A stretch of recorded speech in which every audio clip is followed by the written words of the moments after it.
My benevolent guardian forbade me from leaving the house, and I locked him in the basement for exactly as long as he left me without food, pills, or a phone. He called it kindness when he took away my keys. He called it caring when he disconnected my landline to save on the bill. He called it security when he put my pill organizer on the top shelf and hid the stepladder. For 3 weeks, I counted the hours by the sun on the living room wall. Who gave him the right to treat me like this? To say, enough walks, enough visits, guardianship is responsibility, and I should be enslaved?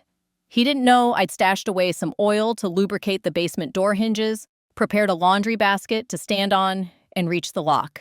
And along with all this, I'd devised a plan to punish the man who decides he's all-powerful. He went downstairs for the heater. "You shouldn't be freezing at your age," he said, unlocking the basement. The keys jingled against his thigh like a bell. I nodded, lifted the basket as if it were heavy, and stepped aside. "Colin," I said quietly, "could you check the fuse?" The kitchen light was flickering. Kindness is a woman's mask. I watched him descend. 1, 2, 3 slow steps down the old staircase, watched his back widen the shadows, watched his hand leave the keys on the hook because he believed the house was his. When his foot touched the concrete, I set the basket on the landing and pulled it behind me. The door swung open, the wood splitter knocked out the pin. Wood hit wood with a heavy, slamming sound. I pulled the bolt back. "What are you doing, Vera?" His voice came from the cool air below, too calm to be afraid. "Open the door. It's not safe." "Safe?" I said, pressing my forehead against the wood to stop my trembling fingers, "is remembering to feed the one you're paid to protect." He tugged at the handle. "You're an ungrateful old woman. You're making a mistake. Let me out immediately," my guardian shouted. I glanced at the pill organizer on the counter, the bruises on my elbow where he'd held me when I'd gotten too close to the front door. My dead phone lay on the table. Ungrateful? How could I not understand the taste of dry mouth, hunger, and locked doors he'd installed after the court appointed him my guardian? How could I sit without communication and without all the conditions due to an old person? "You'll be released," I said. "This is temporary. Sit and think." "Let me out. How long are you keeping me here?" He pounded on the door. "Vera, this is illegal. You can't take care of yourself." "Long enough for you to understand what it means to be cooped up." I set the kitchen timer for 3 hours and placed it on the floor by the door, the ticking echoing down the stairs. No food, no pills, no phone. "You taught me a lesson. I'm giving it back to you." "Don't do this," he said, his voice changing, becoming as soft as the oil I'd used to lubricate the door hinges. "I'm the only thing standing between you and the nursing home. Your son asked me to take on this role. He trusts me. Does he know you sell my groceries and bill them to the court? Does he know you kept the Meals on Wheels cards from the mailbox? I opened the drawer where I'd hidden them like contraband. Does he know you call me investment when you think I'm asleep?" Silence below. Then a word he tried to bite back. "You're telling stories. Old women tell the most dangerous stories because we've had decades to learn the ending." I placed a glass of water on the counter where the sunlight made it glow. I did not drink. The ache behind my eyes reminded me he had moved my blood pressure pills to a safe place. He had tossed my address book. He had shut the door in the face of Mrs. Gupta when she knocked with a casserole. "Vera's resting," he'd said, smiling. "I'm not resting." 3 hours, I said, voice steady now. "You'll be fine. You're young, strong. There are blankets down there I knew because I'd counted them. I'd counted everything." He pounded the door, truly angry now. "You think this proves something? I'll tell the court you're unstable. I'll get a restraining order. I'll move you tomorrow." I lifted the camera from the bread box, the little device my granddaughter had slipped to me under a napkin 2 Sundays ago. "Smile," she had whispered. "It's motion activated." The tiny red light glowed, recording his words through the wood. Evidence breathes in small machines when people don't listen. How could I be unstable, I asked the door, for wanting the life I had before you arrived with a folder and a smile? My hands were steadier than they'd been in weeks. Maybe that is what anger does for an old woman. It returns her to herself. I moved through the house the way I used to before the rules, a loop from sink to window to front hall, to the chair my husband carved.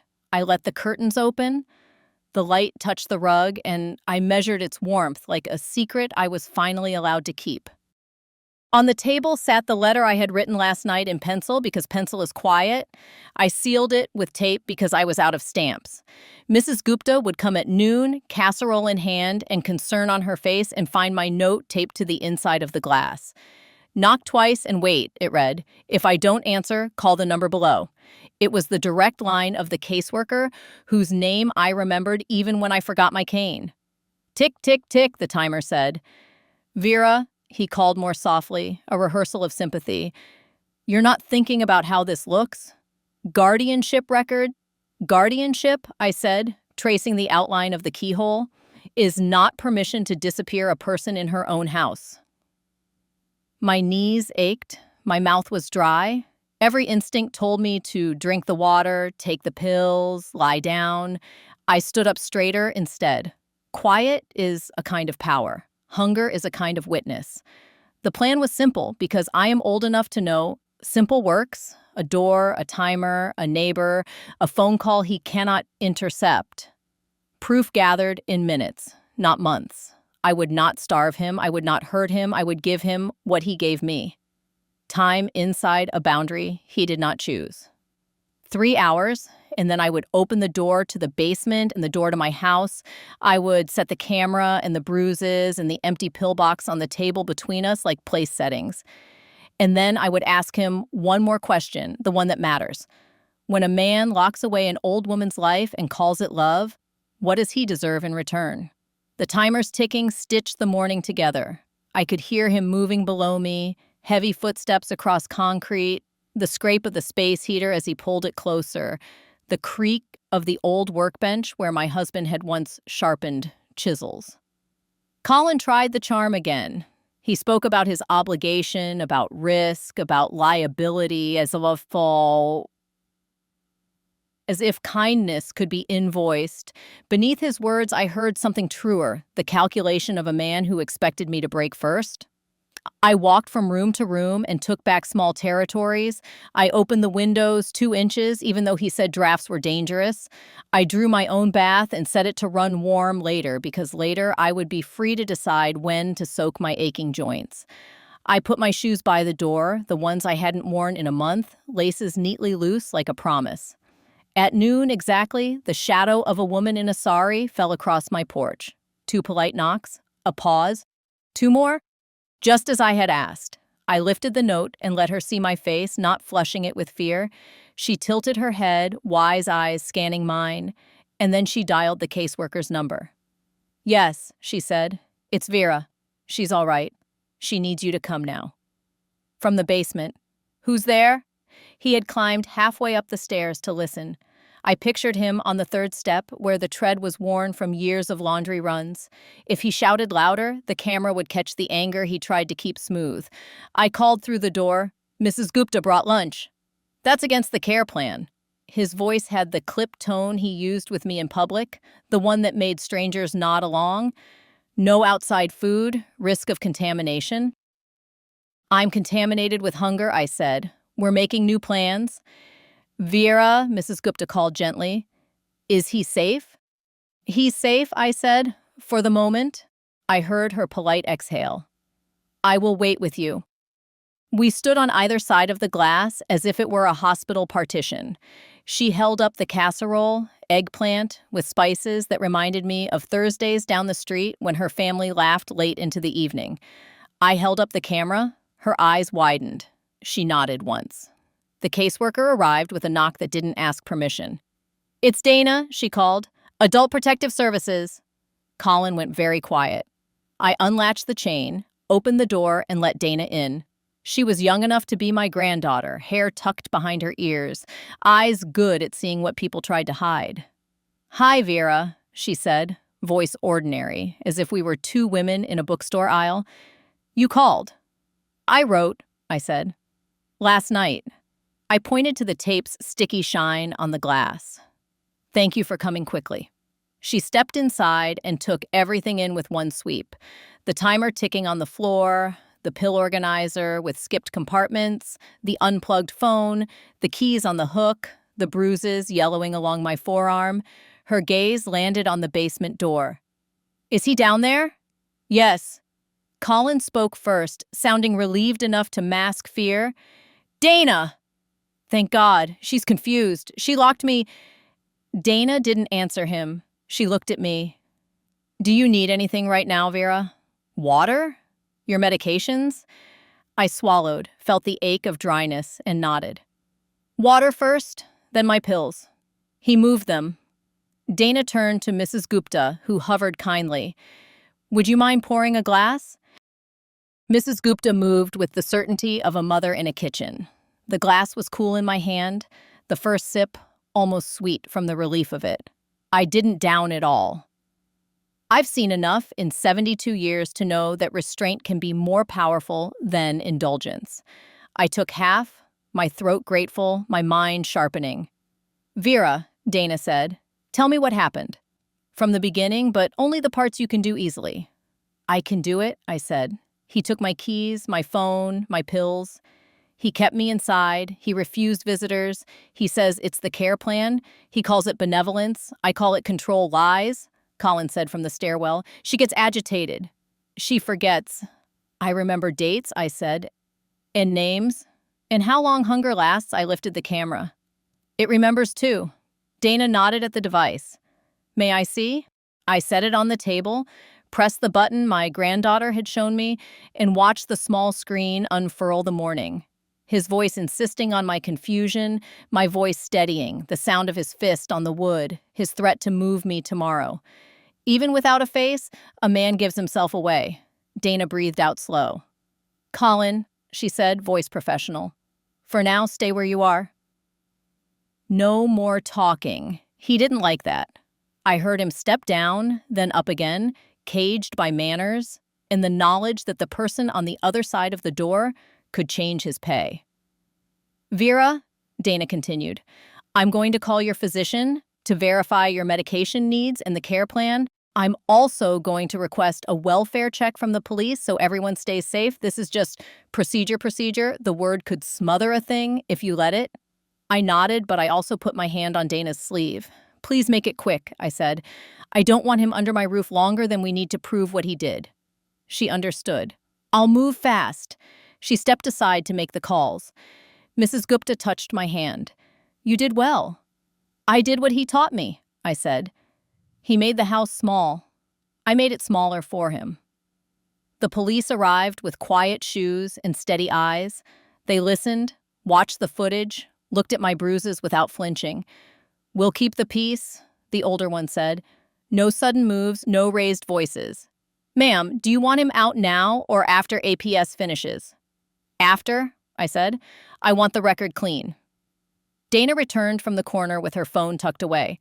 "Your doctor confirms your medications and says he did not authorize restricting your visitors or unplugging your phone. He also says you are capable of making your own decisions with support. That matters."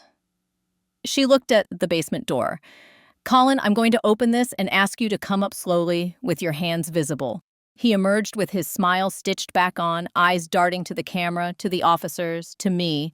He aimed his words at the room as if public opinion were a person he could seduce. "Vera is a vulnerable elder. I have a court order." He waved a paper. Dana took it, scanned it, and tucked it into a folder. "This gives you guardianship, but not absolute power. You owe a duty of care. The unplugged phone violates that duty. And the pills," I said. "And the gait. And the bruises. They're from when she stumbled," he said quickly. "I caught her." "By the arm?" I said. "Hard." The younger officer spoke. "Sir, we're going to ask you to step outside while we finish collecting statements." "What about my property?" He gestured toward the hook where my keys hung. "My keys." "Those are mine," I said. "They were mine before you." He looked at me then with the nakedness of a man whose pattern has been interrupted. I saw in his face not apology, but anger at the inconvenience of being seen. "You're making a mistake," he said to Dana. "She can't manage alone." "Her son?" "My son," I said. will hear my voice without you as middleman. Dana nodded at the officers. They escorted Colin to the porch. The house exhaled. The quiet after a storm makes you hear the smallest sounds. The timer ticked down its last minute. A bird scolded from the oak. Someone's child laughed 2 houses over. I let the water in my glass, warm in my hand until the condensation dried and my fingers stopped shaking. Vera, Dana said softly, I'm filing an emergency report recommending suspension of his guardianship pending investigation. That will start today. Do you have someone you trust to stay with you tonight? I looked at Mrs. Gupta. Her eyes shone. We have a guest room, she said, and I make tea strong enough to sit a worry down. I'll pack a bag, I said. But first, I want my house back. Dana understood again. She helped me with the small ceremony, plugging the landline in so the dial tone returned like a heartbeat, re-hanging the step stool on its hook, pulling the pill organizer down to the counter, removing the latch from the gate. I walked the perimeter like a farmer after flood, checking fences, mending brakes. The house held.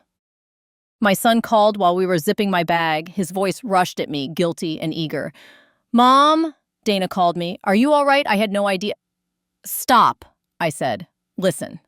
And I told him the truth. In an even voice. What food deprivation feels like, what isolation sounds like, what it does to a woman to be locked in her own life. I did not shout. I did not forgive. I did not accuse him of planning it because I knew my son well enough to know that his sin was not malice but convenience. He'd handed me to a man with a binder because his hands were full of work and a mortgage and a wife with a calendar. You don't get to outsource love, I said.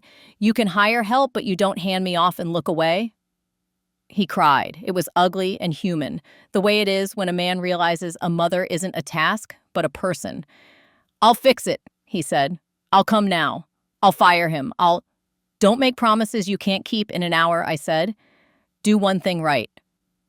Meet us at Dana's office tomorrow morning with a lawyer who is yours, not his. Bring your eyes open. I will, he said. Mom, I'm sorry. I know, I said. Be better than sorry. That night in Mrs. I rose early, quiet as a cat in someone else's kitchen, and made tea the way Mrs. Gupta had shown me. Leaves simmered, milk warmed, cardamom crushed with the side of a spoon. When she came in, she smiled at the scent. You're stronger today, she said. Anger is a tonic, I said. And a night with a door that opens. We sat with our cups. What will you do next? Find his other houses, I said. She tilted her head. He lives in an apartment. He lives in the minds of women like me, I said. But men like him always have other houses, places where money goes to wash its hands. I have never been good with computers. That is not a sin. It just means you ask for help. Mrs. Gupta's grandson, Asher, is a gentle boy with smart fingers. He came after breakfast and sat at my kitchen table, mine again, with his laptop open and his eyes careful not to pity me. What do you need, Ms. Vera? He asked. Public records, I said, licenses, payments. If he has a pattern, the government kept a copy. We started with his name and the agency that had placed him as my guardian. The website listed a phone number. Asher clicked deeper. Contracts appeared, a list of counties where the agency worked, a board of directors page with faces smiling professional smiles. Click that, I said, pointing at a name that matched a memory. He bragged about golfing with a doctor. That one, Asher opened a PDF. They sponsor a continuing education seminar for elder care physicians, he said, and offer honoraria. He scrolled. Look here, referral agreements. Kickbacks dressed as gratitude on, I said. We switched to court records. Asher typed the county name and guardianship. A list of cases unfurled, many with Colin's name attached as guardian or care coordinator. The same phrases repeated like a stitched hem: safety concerns, reduced mobility, limited capacity. In case after case, contact with friends and neighbors was restricted pending evaluation. Open one, I said. Find the inventory reports. He clicked. An inventory of assets sat in boring columns: savings, vehicle, jewelry. He likes rings, I said. I watched his eyes when Mrs. Schultz came by with her daughter once. He looked at her hand as if it were a display. Asher's mouth tightened. There's a sale listed, estate items to a consignment shop across town. He Googled the shop. It had a web page with photos of silver hairpins and brooches, each with a note. From the collection of... The names were familiar. We printed nothing. We wrote down everything: shop name, case numbers, dates. We kept the list as small as a palm so it could be slid under a plate, tucked inside a bra, memorized if necessary.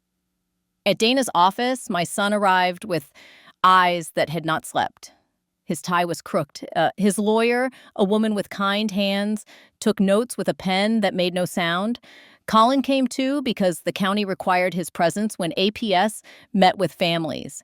He wore contrition, like a well-pressed shirt. Dana opened simply. I'm recommending suspension. The court will hear it this week. In the meantime, Mr. Hayes, she used his surname, not his first. You are not to enter Ms. Rowan's home or contact her without APS present. Do you understand? I understand, he said smoothly. But I must say, not yet, she said. Vera, is there anything you want to add? Yes, I said. I have reason to believe he has a pattern beyond me. Referrals exchanged for gifts, estate items diverted, isolation used as leverage. I will not carry the weight of other women's losses alone simply because I got angry enough to tape a note to a window. Colin's mouth hardened. This is defamatory. Truth is a defense, my son's lawyer said quietly. And we have a list. She slid it across the table. A PS can subpoena records. We'll file a police report today. Dana nodded. We'll loop in the financial crimes unit. The meeting moved quickly because it had to. Paperwork and signatures and temporary orders marched by like a small army. My son apologized again, this time with fewer words. I thought I was protecting you from falling, he said. I did not see that the net was a trap. You will see better now, I said, or you will not see me. The second hook came that afternoon when Asher texted a photo of a listing. My house, photographed months ago, my living room scrubbed of any sign of me. The listing never went live. It sat in draft, waiting for something. He traced the listing to a realtor who used an LLC, whose address matched the consignment shop. Other houses, Ms. Vera, he wrote, other women. I took the bus for the first time in a year. I sat behind the driver so I could see the road, the thrum in my knees unpleasant and welcome. The consignment shop smelled of lemon oil and stories. The owner, a woman with perfect hair, smiled over a glass case. Looking for anything special? She asked. I'm looking for everything that wasn't yours to sell, I said. But for now, I'd like to see the ledger for items you received from estates under Mr. Colin Hayes. She flinched, almost imperceptible.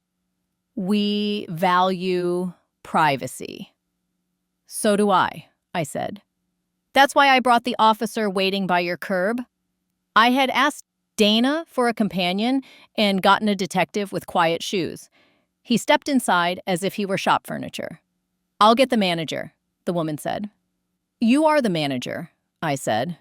Your name is on the LLC. She brought the ledger.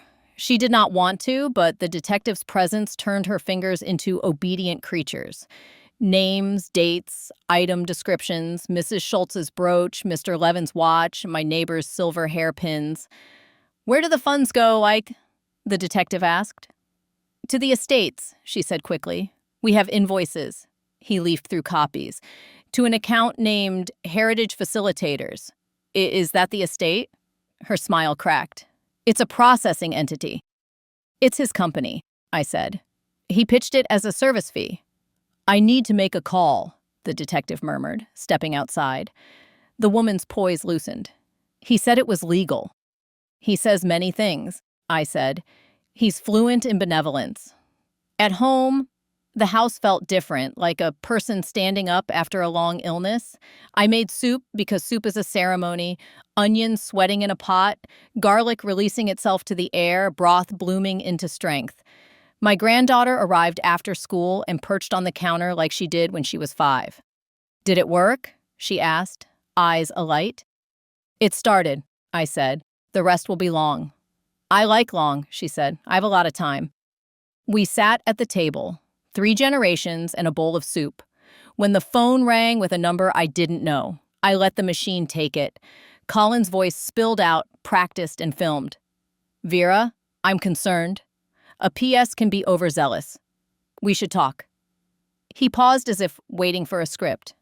I care about you, the detective called later. We found connections, he said, referrals tied to gifts, estate items to his LLC, a pattern of isolating clients. It'll take time, but for tonight, sleep in your own bed with the latch set from the inside. I will, I said. And tomorrow? Tomorrow we ask a judge to listen to the timers ticking. Court was a room with bad coffee and good lighting. I wore a blue dress with deep pockets. I put the camera in one and a handkerchief in the other.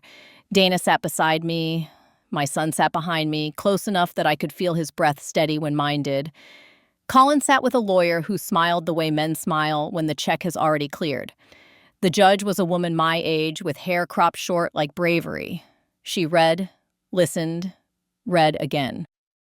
My lawyer spoke first. She kept it spare. Deprivation of medication and food, isolation, financial irregularities beginning when guardianship started. We ask for immediate suspension and for appointment of a temporary third-party guardian who will report to the court in 30 days. Colin's lawyer tried to swell the room with concern. Our client faced a difficult situation. A vulnerable adult with a history of panic attacks, a fall in the spring, a son who travels. He made judgment calls. He may have erred in communications, but he acted in good faith. Good faith is not unplugging a phone, the judge said. Colin lifted his hands. I was trying to reduce confusion. The judge held up her palm. We'll see the video. We played the footage. The room's air changed. You can feel it when a narrative loses its balance. Colin's words, my words, the bang on the wood, the timer's metronome. The judge watched without blinking. Ms. Rowan, she said when it ended, do you feel safe going home today? I do, I said. If he is not allowed to be there. She nodded. Guardianship is suspended pending investigation. Mr. Hayes, you are ordered to cease all contact. A court-appointed visitor will check on Ms. Rowan twice weekly. Ms. Rowan, your son may assist as you wish. She paused, looking at me. You are not furniture. I did not cry in court. I cried in the parking lot with my granddaughter's cheek against mine. Salt and joy and the relief of a door that opens when you touch it. Justice is a plant you water daily. It does not grow by itself. The investigation meted out its days with calls and forms, with interviews, with moments where faith sagged. The consignment shop closed for inventory. The agency's website shifted phrases. The golfing doctor took a sudden sabbatical. My son learned to show up with muffins and silence. He replaced my step stool with one that locked open and bought me a phone with a big red emergency button I promised to press only if blood appeared. When the police came with a warrant for Heritage Facilitators records, the second twist unfurled, a separate ledger, cash payments from families who had been told their mother's jewelry disappeared in a move, a box in a storage unit with rings bundled in socks. The detective called it strong. I called it mine and not mine, because even recovered, some things don't return to the hand that wore them. Colin tried a different tactic. A letter through his lawyer offering settlement if I signed a non-disclosure agreement and wrote a statement that he had acted in good faith. I read it aloud to my kitchen air and then tore it into thin strips that fit exactly into the small brown bag marked for compost. You may fertilize my tomatoes, I said to no one. The last confrontation had no drama. It took place in a plain conference room with a table too shiny. Colin came to offer an apology under the gaze of 2 detectives and a prosecutor who had raised 3 sons and didn't scare easily. He looked smaller, not contrite, but compressed. I regret that our relationship deteriorated, he said. Our relationship? I repeated. You mean the one where you unplugged my life? He spread his hands. I misjudged your capacity. You misjudged my spine, I said. He asked for a lighter charge. The prosecutor considered, shook her head, and said, "You didn't just fail to care. You profited, I spoke once then, because I needed to for myself, not for the record. You taught me to stay inside," I said. And then I learned that the house has more doors than you counted. When the case moved forward, there was finally quiet. Not the forced quiet of isolation, but the quiet of a garden at noon. Mrs. Gupta and I planted marigolds along my front walk. My son replaced the basement light so it came on without a flicker. My granddaughter left her old bike in my garage again, as if reclaiming childhood in a small domestic way. We made a habit of tea at 4. Some nights I still woke at 2 with the memory of the timers ticking. I let it play out in my head like a metronome and counted backwards from 300. If sleep did not return, I stood at the window and watched our street. A cat slunk. A student biked home late. Light from Mrs. Gupta's kitchen whispered across the sidewalk. People began calling me. Some were friends of friends. Some were women I had seen in the grocery line. They told me what had been done to them. Under the word care, I told them how to tape a note to a window, how to ask a caseworker for a direct line, how to make a plan they could carry in their pocket. I told them we are not furniture. I told them to oil their hinges. The hearing where the judge made the suspension permanent lasted 20 minutes. The prosecutor laid out the pattern. The defense tried a last-minute plea for pity. The judge kept her hair cropped short and her voice even. "Guardianship terminated," she said. "Mr. Hayes, you are remanded." I exhaled a year of air. My son asked me then, in the parking lot under a sky as blue as the dress I'd worn to the first hearing, "What do you want now, Mom?" I put my keys in my own pocket. I looked at my house, at the windows open just enough to let air and caution pass.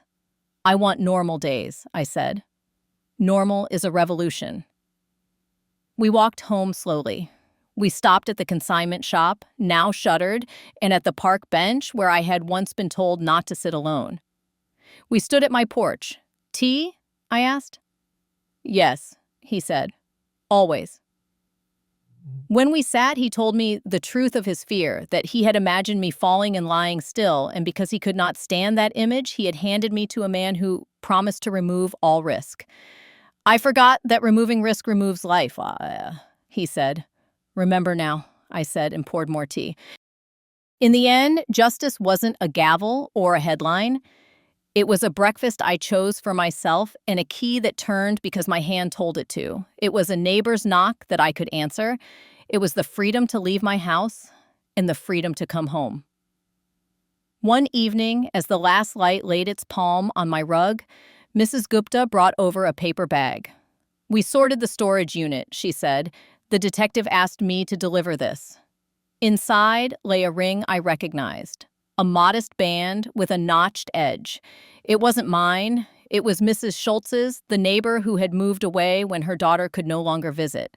I held it and felt the weight of a circle closing. "We'll find her," I said. "We will," she said. "Tomorrow."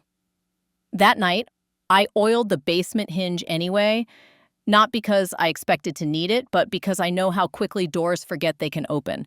I wrote a list of names: the detective, Dana, the judge, Asher. I put a star beside Mrs. Gupta. I put 2 beside my granddaughter. I slept with the phone plugged in at my bedside, the dial tone a lullaby. Sometimes people ask me if I regret locking him in. I tell them regret is for accidents. I tell them I learned something true in those 3 hours, that hunger clarifies a person's allegiance, that a ticking timer can be a drumbeat, and that a woman who has been told to sit quietly will eventually learn the shape of the lock. I didn't starve him. I didn't harm him. I gave him enough time to hear the echo of his own rules. And then I opened every door he counted and added one he didn't. If you come to my house now, you'll see marigolds and a small sign by the bell that reads, "Knock twice and wait." It's a habit I keep to honor the day I chose to be louder than my fear. You may think it's a quaint rule. It isn't.